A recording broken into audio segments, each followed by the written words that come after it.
Gozi horrifié. Qu'est-ce qui t'arrive? Tu es malade? Je ne sais pas, chuchota Laura, toujours fixant le miroir. Elle vient pour moi chaque nuit?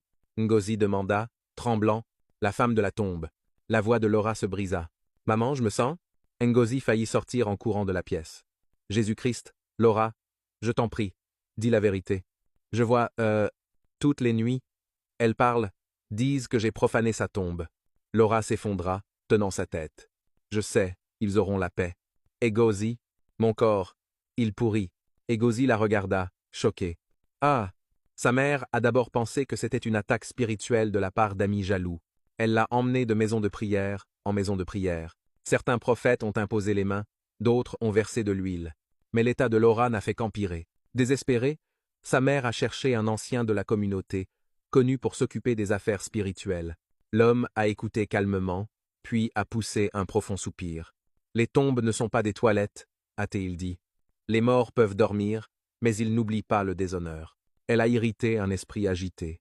Une purification doit être faite. Il leur a demandé d'apporter un tissu blanc, de l'huile de palme et un cafard vivant. À minuit, dans leur arrière-cour, il a égorgé le poulet, a versé son sang sur la terre et a chanté des incantations. Laura tremblait, enveloppée dans le tissu, tandis que sa mère serrait sa main. Pendant un instant, l'air semblait plus léger. Laura a pensé que c'était peu, être fini. Mais alors le sol sous ses pieds a tremblé violemment, et une voix plus forte que le tonnerre a retenti dans la nuit. On ne peut pas purifier le manque de respect. Elle est à moi.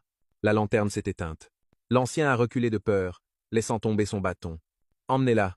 Elle a été maudite par l'esprit des morts. Laura s'est effondrée en hurlant. Après l'échec de la purification, le cauchemar de Laura s'est aggravé. Ses nuits sont devenues des champs de bataille. Chaque fois qu'elle fermait les yeux, elle retournait dans le cimetière, la pierre tombale en marbre fissuré dominant son sol, l'entraînant vers le bas petit à petit. Parfois, elle sentait des vers grimper le long de ses jambes. D'autres fois, elle voyait les cercueils bouger, comme si les morts dessous voulaient se lever. Parfois, elle se réveillait avec des bleus sur les bras. Parfois, sa mère entrait dans la pièce et la trouvait à genoux, murmurant des excuses à un espace vide. Ses cris la nuit devenaient si forts que les voisins ont commencé à se plaindre. Sa mère a maigri à cause du stress, suppliant constamment les pasteurs, les prophètes et les anciens de l'aider. Mais rien ne fonctionnait. Les gens du quartier chuchotaient qu'elle était maudite. Mais l'esprit fier de Laura avait été brisé. La même fille qui avait autrefois crié « Pas moi, prends cette nuit », murmurait maintenant « Mon Dieu, je t'en supplie, pardonne-moi, aide-moi ».